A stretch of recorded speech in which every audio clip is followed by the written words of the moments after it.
Hey guys, Olsen Communications. Welcome back to another review. This time of the 2014 horror film Starry Eyes. This is a film that is considered one of the best horror films of 2014. It gets a 6.0 out of 10 on IMDb. There's a lot of good reviews, a lot of rave reviews. I was looking forward to it. I saw the trailer and I saw the movie, and it was just okay.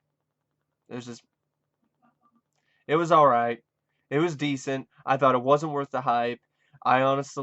I was quite disappointed with this film. I was expecting a much better film, and what I got was just a mediocre film. And you know me, I hate that the most. I would rather the film suck shit through a straw than be a mediocre, meh, so-so film. Because to me, a mediocre movie means that it's a film that did not live up to its potential. It's a film that at best is just there, and it's a film that it's a film that exists and it has some good things about it, but you don't really have a desire to watch it again.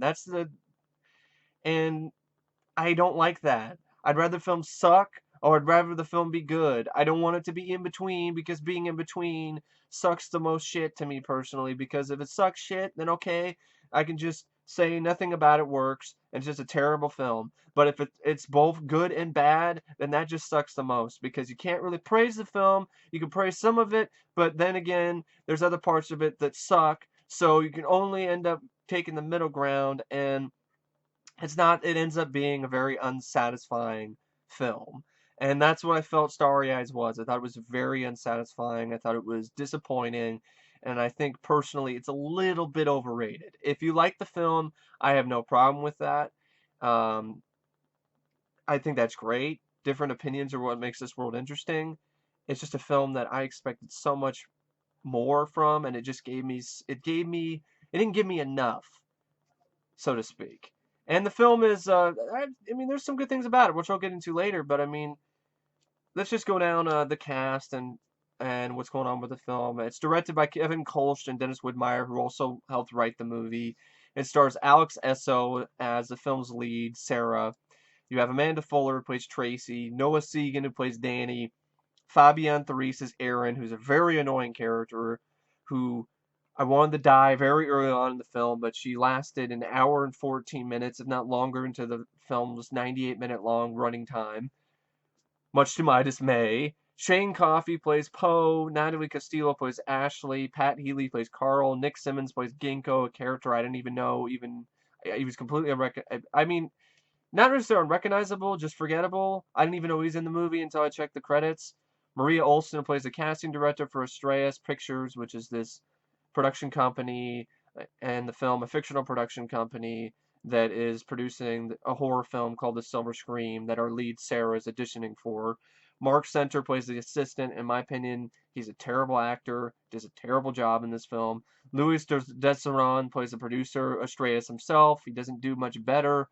And so yeah, that's pretty much the rundown of the cast and crew. Now, the film itself was part of the funding was actually made through Kickstarter and some of Chuck Palahniuk's fan base. So Chuck Palahniuk is the guy who wrote Fight Club, the book Fight Club and so forth that the movie Fight Club is based off of. So some of his fan base, I guess, really liked the idea of this film and got this film made.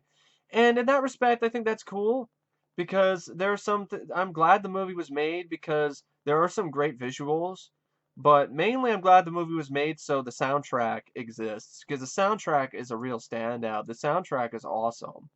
I really like the soundtrack for this movie, and I think it was just released on LP recently, and I wouldn't mind getting on MP3 or getting a download somewhere because I thought the soundtrack was really great by Jonathan Snipes. It was definitely a throwback. It's a synthesizer score, definitely a throwback to John Carpenter or things like that. It was a really awesome score. In my opinion, the best part of the film was the score to me. Now, getting to the actual review, and before I get into it, there's gonna be loads of spoilers here, tons of spoilers. So before I actually go into my in-depth review, I just want a brief little synopsis of the film for those of you who don't want it to be spoiled. Starry Eyes is a take on a and young woman named Sarah, who is a struggling actress, and is willing to pay any price for fame. That's pretty much it. That's a very short synopsis. If that sounds interesting to you, an actress, a struggling actress who is trying to be famous and is willing to pay any price to be famous, including dealing with some supernatural, whatever sort of aspect, some weird stuff going on, then give it a look. If it doesn't, then don't. Check out the trailer down below in the video description. If that sounds interesting to you after you see the trailer, give it a look. Because if you want to see this film, I don't. I'm going to spoil it for you after this certain point. So now we're getting into spoilers. So I thought the film Starry Eyes has some truly sparkling visuals and a great soundtrack and a solid performance by its lead actress Alex Essoe, but the film itself is not a satisfying whole. While the concept is unique, it is far from as original as the film makes it out to be, and the execution of the film is flawed and somewhat effective at best. Starry Eyes is another take on the age-old what price would you pay for fame storyline, but with a little bit of body horror and slasher thrown into the mix to make it interesting.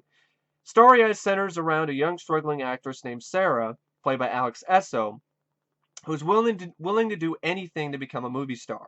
She is actually quite obsessed with this dream, so much so that she has an entire wall in her apartment dedicated to the movie starlets of yesteryear. I thought this was a nice touch and quite a welcome sight to see homages to movie stars from the past in a modern day horror film. Sarah has the ambition to be a star, but she lacks the confidence or the connections to actually be one. Her status as an employee of the Hooters spin-off chain called Big Taters is not doing her any favors either. And neither are her stoner friends, who don't seem to either pay her much attention, or when they do, they just try their best to make her comfortable. The film to me spends way too much of its running time devoted to these boring, stoner, drunken friends who have zero to at best the bare minimum in terms of character development. The film does not do a very good job of making me give two shits about these characters, but continues to try and try again anyway, which makes the experience of watching this film quite tiring at times. The film only really starts to get interesting, though, when we see Sarah go off to audition for a part in the new horror film called The Silver Scream. Her audition does not turn out as well as she had hoped, and she throws quite a fit in the bathroom. She rips her hair out and yells fuck and so on, and it's quite the spectacle. And I really like a shot that the director uses from a point of view. It's a POV shot where you see Sarah and she's sitting on the toilet and she's looking down, and you see the point of view from her point of view of looking down. And it's a really unique shot. It's like you get the point of view of Sarah while she's going through this anxiety and this realization that her dreams are shot down again and she's frustrated. And I thought that was really a unique way to switch up sort of a kind of mundane, blase type of sequence and to go into the POV. I thought that was a really nice touch. Now, well, one of these auditioners actually, it was this actress, um, Maria Olsen, who plays a casting director. The casting director was there. She sees this fit that she has, and she actually asks her to do it again in front of her in another audition.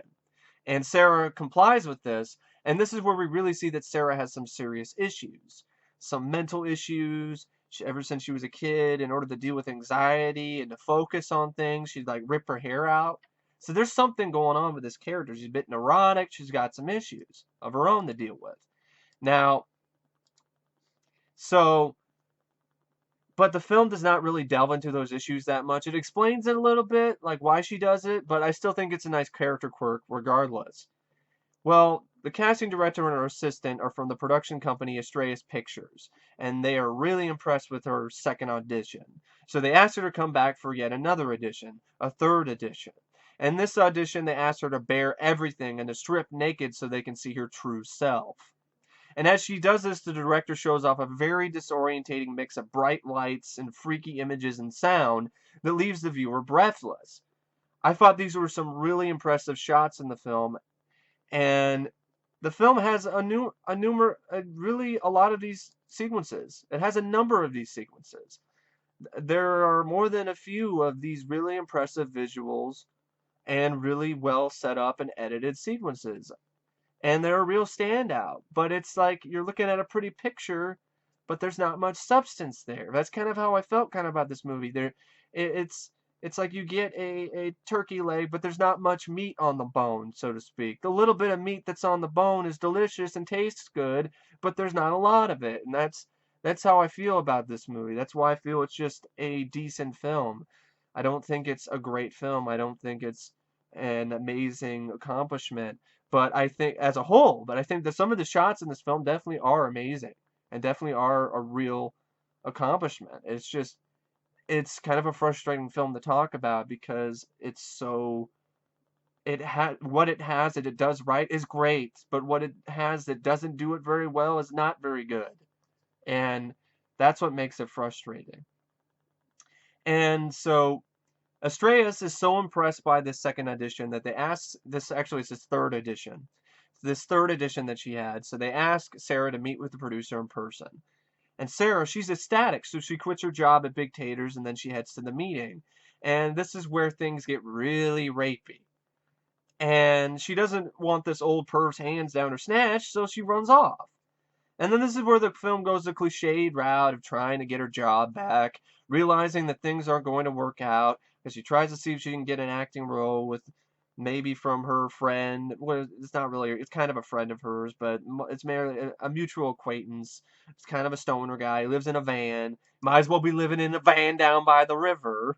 And he's living in a van, and he's thinking about making a movie. And it's like, you don't need to stress. We can make our own movie. I'll make you the lead. But then she realizes that it's a bunch of bullshit because she's, you know what I mean? Because he's not she, but because he's he's dating Erin, and he's gonna make her the lead, even though he says that he would make Sarah the lead. But come on, it's not gonna happen. They've been a couple for a long time, Erin and this stoner guy, director guy, who lives in a van. So it's not gonna happen. So she realizes that this isn't gonna work out, and so of course she calls Astreus back to take him up on his offer. She calls the old perv again and takes him up on his offer.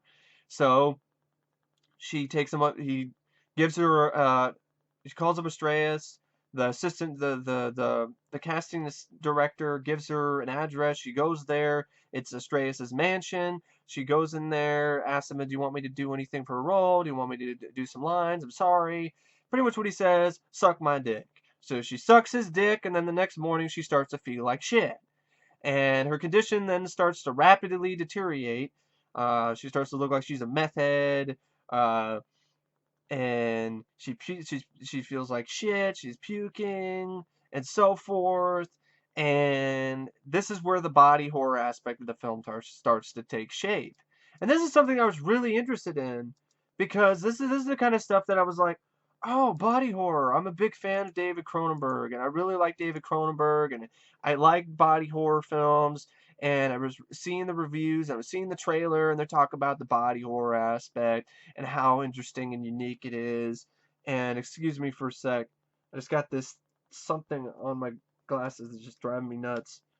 There we go. I just had to clean my glasses there real quick because I couldn't focus because I got this damn thing. Oh my god. But anyway, transitioning back to the film and the body horror, I was just expecting so much more than what the film gave me. What the film gave me was just weak in terms of body horror.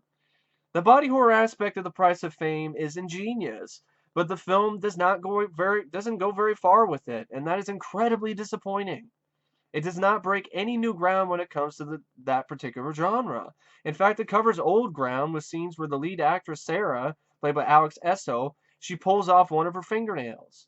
And this is a sequence of events that was done better and more effectively in David Cronenberg's body horror masterpiece, The Fly, with Jeff Goldblum in 1986. And any other aspects of body horror are weak. She gets a pale complexion, she loses some of her hair, and she pukes some blood every now and then. The one time the film really makes your stomach churn is when she pukes up maggots, but that is really as far as the film goes in terms of really shocking the audience. After that, it delves into very familiar territory, and yeah, the body horror aspect was disappointing. I mean, I give credit to actress Alex Essoe, who I guess really put bugs in her mouth, and She actually vomited the maggots because she wanted to do this because she didn't want the filmmakers to use CG for special shots, which I'm actually glad she did because it made the sequence so much more effective. And if she had done anything else, then the CGI would have just stood out like a sore thumb and looked terrible amongst all of these practical effects that were in the movie. So good for you, Alex. I mean, I don't have a problem with the performance. I guess she cried for real in every shot, and I thought she was good. She was one of the things about the film that was good. I thought she was the best actor out of anybody in the film. I thought everybody else was either forgettable, nah, whatever, could do without it, or bad. So I thought she was definitely the best actor in the movie. But like I said, the film after the body horror aspects, which are pretty weak, it doesn't go as far as it could. I mean, there's even stuff in the sequence where she's supposed to bear her true self, and you have the strobe lights, and you have this. It's disorientating, and you see quick flash cuts, and it looks like she has yellow eyes and sharp teeth. So at first I thought maybe it's gonna be a werewolf movie, but then it goes into body horror. But then I was like, when is that gonna come back? The yellow eyes and the sharp teeth. And it doesn't really ever explain that. It doesn't explain that the strobe lights were causing her to change or something. It doesn't even explain any of that.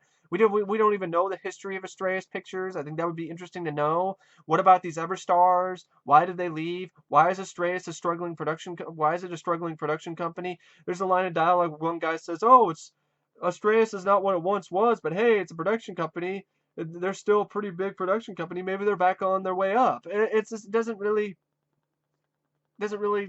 explain a lot of that. It could delve into that a lot more, I thought. And yeah, the body horror, it's weak. She loses her hair, she pulls a fingernail off, which just seems like it's a pale comparison to the fly, and she pukes maggots, but that doesn't really have anything to do with body horror. That's just random shock. It's just a what the fuck moment, and that's it. And she bleeds period blood too, and okay, puts her hands down her pants, pull some blood. It's it's I guess it's unnerving, it's shocking, but if you've seen the movie Contracted, I think you've seen worse than what we got here. The Fly definitely does the body horror aspect better than this film does. It just seems like an afterthought. The body horror aspect just seemed like an afterthought. It just seemed like we need to make this cliched idea of a movie star willing to sell her soul or willing to do whatever it takes to be famous a little bit more unique. So let's throw in the body horror genre. But then we'll not do very much with it. We'll not even push the envelope. We won't go farther with it. We won't even really cover new ground. And that's just, like I said, disappointing and frustrating. So anyway, so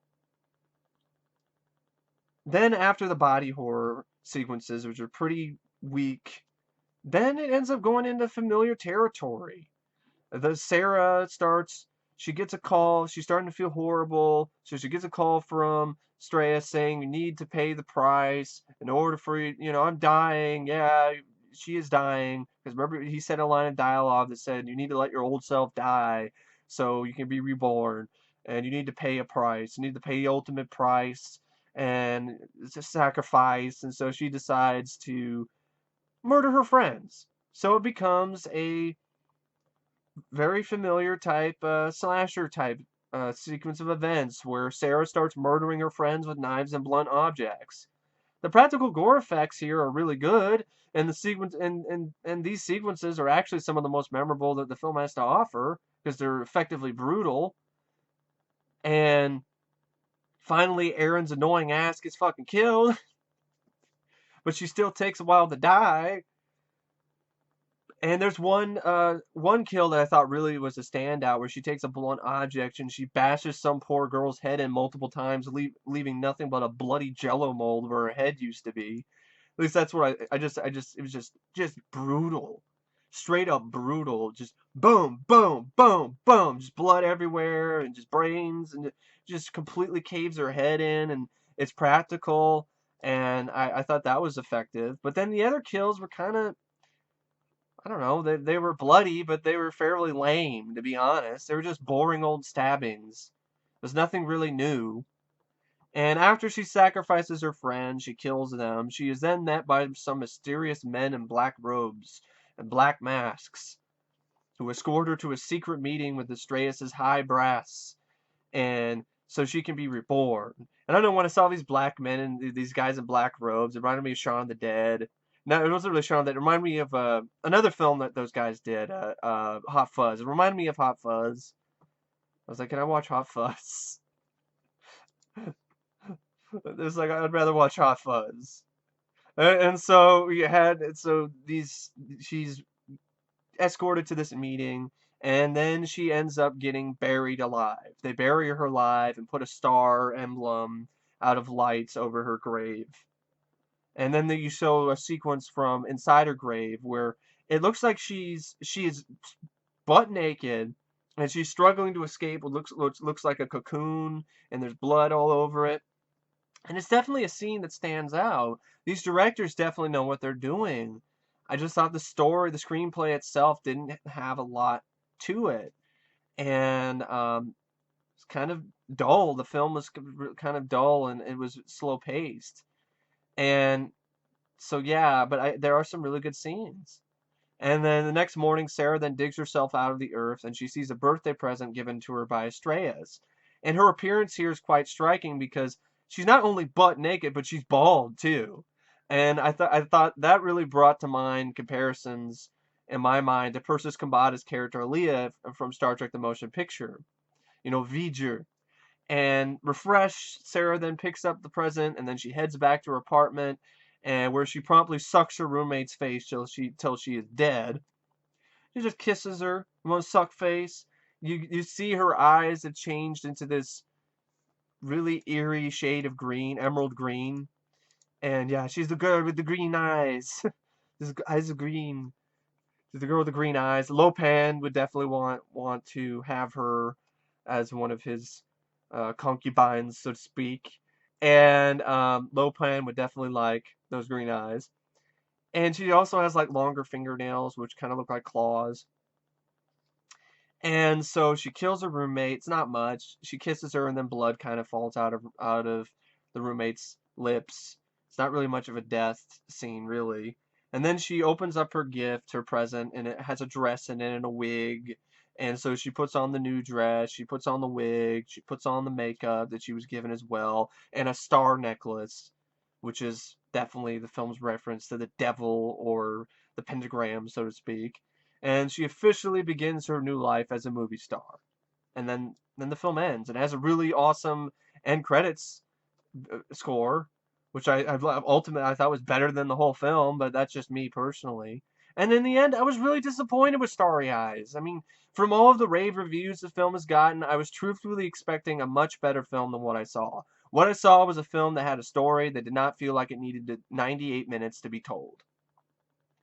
The concept is refreshing and unique, but every single point that the film was trying to make could have been made in an hour-long episode of Masters of Horror, or even a 30-minute-long episode of Tales from the Crypt, without losing any of its impact. To me, the film was dull and boring for way too much of its running time. Mainly because it was devoting way too much time to Sarah's boring life and her boring stoner drunken hipster friends. The film left me empty after it was over and starved for more of what happens after Sarah pays the ultimate price, instead of what the film actually gave me, which was the unsatisfying cliched tale of why and how our lead actress pays the price that she paid. The film really should have focused less on the before and more in the aftermath. Maybe even delved into the history of Estrellas Pictures more, or added new, more interesting characters into the mix, like a detective who was trying to solve some mysterious murders or disappearances tied into Estrellas production company and its stars, or even possibly a former employee or a movie star hopeful who crossed paths with Estrellas in the past, instead of Sarah's boring hipster friends. Any characters would be more interesting than those vapid, useless bits of cannon fodder. The story that it told was just not as interesting as it really could have been. But the film definitely does have some really good things about it regardless. The score by Jonathan Snipes is a real standout and reminds me of a hybrid of the work of Goblin or John Carpenter. Just put those two together. Put Goblin and John Carpenter and Alan Howarth's work together, and you got the score by Jonathan Snipes for Starry Eyes. It is an amazing score. I highly recommend it if to fans of either of those composers' work. And the direction by Kevin Kolsch and Dennis Widmeyer is very good, and the cinematography by Adam Bricker is top-notch. And the performance by Alex Essoe, who plays the film's lead Sarah, is dynamite. She really does a fantastic job playing a complex and interesting character. She nailed the soft and delicate shy side of if I can fucking say the word. I thought she nailed the soft, delicate, and shy side of Sarah, as well as her dark and twisted underbelly. And she comes across as an effectively disturbed and intimidating when she finally does take the final bloody step towards fame. But to me, the screenplay by Kevin Kolsch and Dennis Widmeyer, same guys who directed the film, is kind of a mess. It's chock full of way too much padding. The tone is uneven, especially when it comes to anybody who works for Therese, who to me comes across as characters who belong in a camp horror film like Rocky Horror Picture Show, rather than this dark, serious tale of the price of fame when the film actually appears to be. Their performances, to me, weren't very good either. Marc Center, who plays the assistant, is the poster child for bad acting.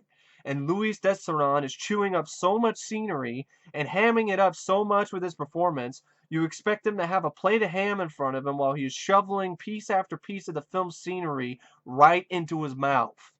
It was that over the top and that hammy, and that's bad to me. And this character also felt completely out of place. If this performance was a part of a film that was actually trying to be funny, that would be one thing. But Starry Eyes was not one of those films, so it came across as strange more than anything else. I personally feel that Starry Eyes was not worth the hype. It has some really grand ideas, some really impressive visuals, but they don't make up for the film's sluggish pacing, its uneven tone, or its dull, cliched plot. And for a film that is making cracks about how unoriginal films are nowadays, to me, it's quite ironic because the film itself isn't that original either. The idea of selling your soul for fame is far from unique, even in a horror film. It was done way back in the early 70s with a segment in the Amicus horror anthology Torture Garden, and countless stories have been written based on this theme. And the most unique thing that this film has to offer was the addition of body horror to the mix. But it failed to push the envelope on that fresh concept, and instead it made tame comparisons to Cronenberg's The Fly. It didn't cover any new ground there either. So what was left is a film that has solid direction, a good performance by the lead actress, some stunning visuals here and there, and a great soundtrack, but not much else to offer. Like I was saying, it's like a turkey leg that has meat on it, and the meat that is there is good and it tastes awesome, but there's not enough of it. It's not enough to give you a complete meal. It's not enough to make you satisfied. Starry Eyes was just an old idea wrapped up in a shiny new package with a big bloody bow. And to me, Starry Eyes was also a falling star. And if I had to make a wish upon a star, I would wish that this movie was much better than the mediocre film that it actually is. And I really hate to say that. I was really looking forward to this film, and to me there's nothing worse than a mediocre movie. I would rather have the film be a complete waste of time or a steaming pile of dog shit rather than the hit and miss film that it actually is. And if I was going to rate the film out of 5 stars, I would give it 3 out of 5. Mediocre. It's so-so, it's decent. And if you disagree, that's fine with me. I don't have a problem with that. This movie was just incredibly disappointing to me. I expected so much better, and what I got was just meh. And you know how much I hate that. But anyway, I hope you guys enjoyed my review, and I will see you guys later. See ya.